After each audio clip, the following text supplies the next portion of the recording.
여러분 안녕하세요. 김도영입니다. 장마철 습한 날씨가 이어지고 있는데 잘들 지내셨나요? 한 주간의 혈우병 관련 뉴스 핵심을 쏙쏙 뽑아 전해드리는 시간이죠. 아이러브 해모 지금부터 시작할게요. 첫 번째 소식은 조금 묵직하게 시작하겠습니다. 혈우병 치료제로 인한 C형 간염 바이러스 집단 감염 소송에서 일부 합의안이 마련되었다는 소식 들으셨을 텐데요. 적지 않은 원고들이 합의 쪽으로 무게를 싣고 있는 것으로 알려졌습니다. 치료제 제조회사를 상대로 환자들이 17년간 이어온 HCV 소송인데요. 소송인단 당사자들은 지난 3월부터 협의위원을 구성해 제조회사 측과 합의 조건을 조율해 왔습니다. 원고 측 변호사는 합의로 진행하는 원고의 경우 7월 말까지 모든 절차가 마무리될 것으로 보인다고 전망했습니다. 다만 합의에 응하지 않고 계속 재판받기를 원하는 소수의 원고도 남아있는 것으로 알려져 앞으로의 소송 진행에도 관심이 모아지고 있습니다. 다음 소식입니다. 혈우병 환자단체로 잘 알려져 있죠? 한국 코에메의 환자 쉼터인 코에메 집에 새로운 관리자가 오게 되었다는 소식입니다. 관리자라는 표현이 좀 딱딱한데요. 환자들 사이에서는 코집 어머니라고 불리는 직책입니다. 코엠 사무국은 지난 7월 2일부터 코집 어머니로 이향란 씨가 일을 시작했다고 밝혔습니다. 6월 20일까지 공개 모집을 했으나 지원자가 없어 전문 업체의 소개를 통해 채용했다고 합니다. 이번 새 관리자 채용은요, 10년 넘게 환우들 곁을 지켜주신 환자의 가족이자 모두의 어머니인 서용희 어머님의 일신상의 이유로 이루어졌습니다. 코에메 집은 혈우병 환자의 재활과 물리치료를 위해 코에메와 혈우재단이 서울 사당역 근처 아파트에서 공동으로 운영하고 있습니다. 관리자는 입소 환자들을 위한 식사 준비와 전반적인 가사 일을 맡고 있습니다. 코엠 사무국에서는 새 식구가 된 이향란 씨가 환우들을 위해 최선의 도움을 줄 것을 기대한다고 전했습니다. 글로벌 제약업체들이 앞다퉈 코로나19 치료제와 백신 개발에 나서고 있는 가운데 혈우병 치료제 관련 회사들도 이 개발 경쟁에서 두각을 나타내고 있어 관심입니다. 국내 혈우병 치료제 분야의 전통적 강자이죠. GC 녹십자는 코로나19 완치자의 혈장으로부터 항체 성분을 추출해 만드는 소위 혈장 치료제 개발에 박차를 가하고 있습니다. 최근 녹십자는 보건당국으로부터 일상 임상시험을 면제받고 7월 중 확진자에게 직접 치료제를 투여하는 이상 임상시험을 진행할 예정에 있습니다. 뿐만 아니라 치료제 개발을 위해 대구 지역 신천지 교회 신도 500여 명의 혈장 공여가 이번 주 진행되었습니다. 이 혈장 치료제 생산 공정이 녹십자의 기존 혈장 유래제제 공정과 일치하는 부분이 많아 더욱 속도 있는 개발과 생산이 가능한 것으로 알려졌습니다. GC 녹십자 외에도 세계 첫 혈우병 A 치료제 반감기 연장 기술을 개발했던 SK사 역시 SK 플라즈마를 통해 코로나19 혈장 치료제 개발에 한창이라고 합니다.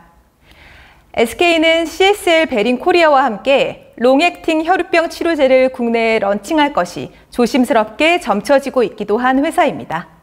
혈우병 치료제 관련 기업들이 코로나를 제압하는 데 있어서도 두각을 나타내길 기대해 봅니다.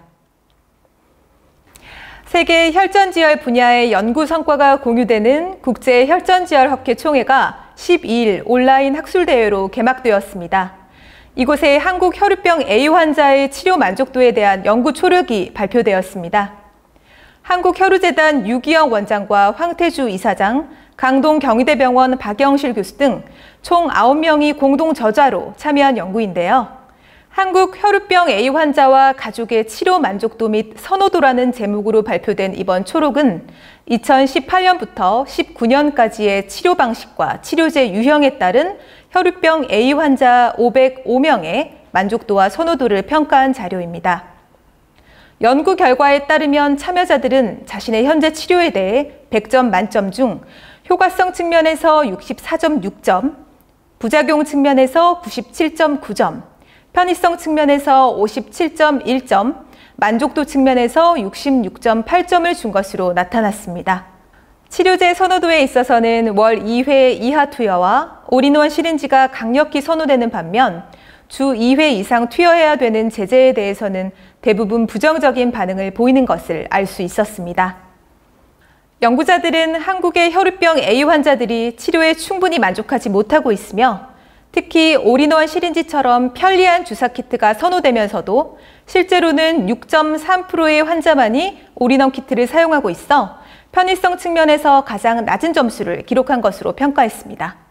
이에 따라 투여 빈도가 적거나 보다 편리한 타입의 치료제를 이용해 환자들의 편의성을 높일 수 있는 치료 전략이 필요하다고 결론지었습니다. 세계혈우연맹은 지난 6월 가상총회를 통해 햄리브라 피하 주사를 활용한 예방요법을 새로운 치료 가이드라인으로 적극 권장했습니다. 햄리브라는 8번 응고인자의 작용 기전을 모방해 활성화된 9인자와 10인자에 동시에 결합하는 이중 특이 항체 기술의 혁신 신약이죠. 최근 연구에 따르면 제8인자의 최저 농도를 1% 이상 유지했던 환자보다 3에서 5% 또는 그 이상으로 유지한 경우 더 높은 출혈 감소 효과를 보인 바 있습니다. 햄리브라는 활성도 1% 이하의 중증 혈우병 A 환자들에게 투여했을 경우 활성도 5% 이상의 경증 환자 수준으로 몸을 유지시켜 뛰어난 출혈 감소 효과가 있음을 증명했습니다. 기존의 응고인자 기반 치료제를 통한 혈우병 예방요법 가이드라인은 일반적인 것이었지만 햄리브라와 같은 비응고인자 약품을 활용한 예방요법은 혈우연맹 차원에서도 처음 그 가이드라인을 내놓은 것이어서 앞으로의 치료 트렌드에 본격적인 변화가 있을 것이 예상됩니다.